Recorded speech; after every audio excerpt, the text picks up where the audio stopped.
ఉన్న బంగారాన్ని విడిపించి ఆ రోజు ఆన్లైన్ రేటుకే మేము కొంటాం. Sharma gold company.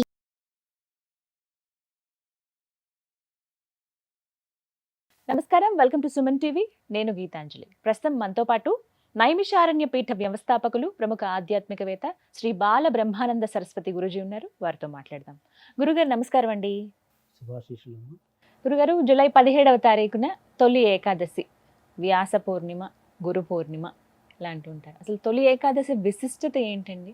తొలి ఏకాదశి అనేటువంటిది సాక్షాత్తు శ్రీ మహావిష్ణువు యోగ నిద్రలోకి ప్రవేశిస్తున్నటువంటి దినం.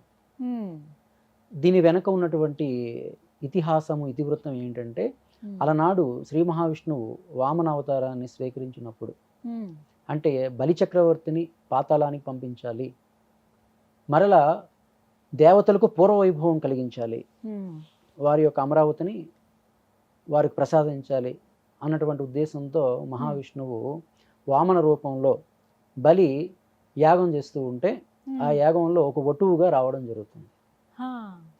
ఆ యాగ సమయంలో ఏది దానం అడిగినా ఇవ్వాలి. అందుకని ఆయన వచ్చి నాకు దానం ఇవ్వవలసిందే అంటే, అప్పుడు బలిచక్రవర్తి మీకు మణులు కావాలా, లేక రత్నాలు, లేక గోవులు అంటే, తను ఏమొద్దు నాకు 3 అడుగులు దానం ఇస్తే చాలని కోరడం. అడుగుతారు. అప్పుడు దానికి అంగీకరించడం బలిచక్రవర్తి. అదే సందర్భంలో భూమి ఆకాశాలు ఒక పాదంతో మరో పాదంతో ఊర్ధ్వలోకాలు ఆక్రమించిన తర్వాత ఇక మిగిలినటువంటి పాదం ఎక్కడ పెట్టగలను అంటే తన తలని చూపిస్తాడు. అప్పుడు తన తలపై పెట్టి పాతాళానికి పంపించేస్తున్నప్పుడు ఇది ఏమైనా తన త్యాగానికి చాలా ముగ్ధుడవుతాడు మహావిష్ణువు. అంటే బలిచక్రవర్తికి తెలిసే దానం ఇచ్చాడు. ఇది గొప్ప విషయం.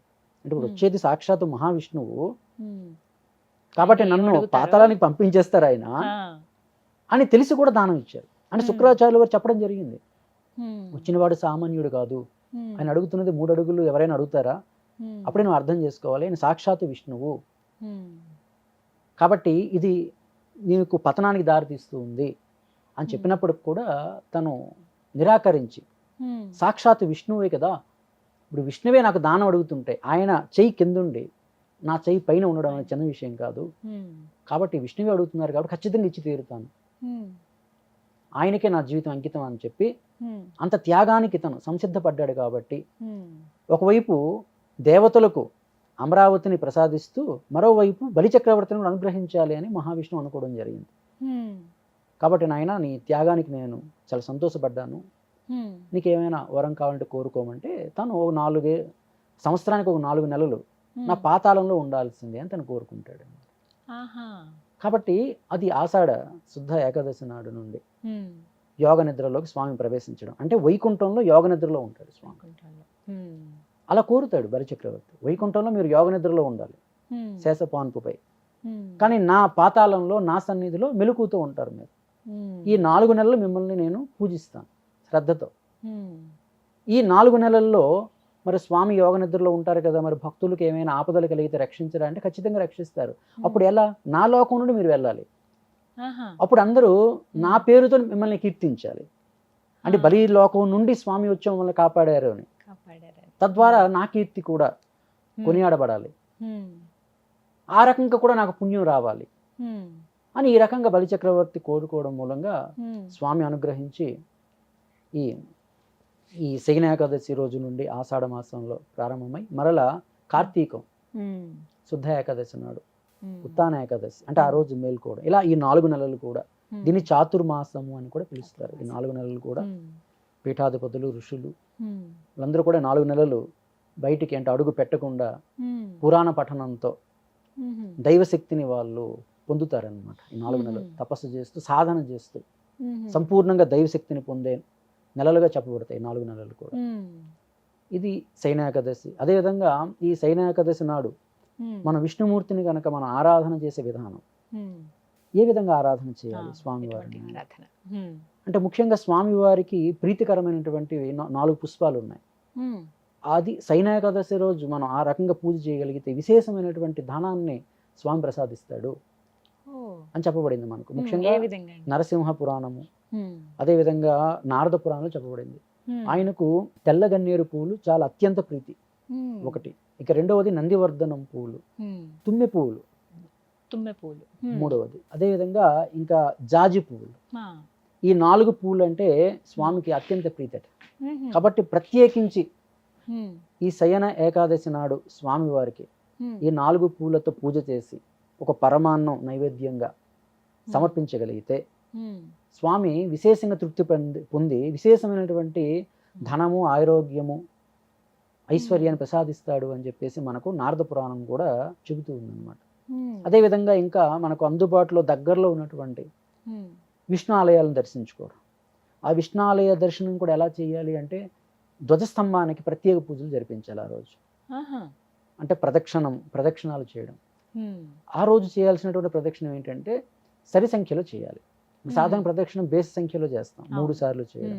కానీ సరి సంఖ్యలో 2 లేక 4 లేక 6 ఇలా సరి సంఖ్యలో ఆ రోజున మాత్రమే సరి సంఖ్యలో ప్రదక్షిణం చేసి అక్కడ 6 ఒత్తులతో స్వామి అక్కడ దీపాన్ని మనం నీతి దీపాన్ని ధ్వజస్తంభం వద్ద వెలిగించినట్లయితే స్వామి అనుగ్రహం విశేషంగా కలిగి వాళ్ళకి ఐశ్వర్యాన్ని ప్రసాదిస్తాను అని చెప్పి నారద పురాణంలో స్వామివారి సాక్షాత్తు చెప్పడం జరిగింది.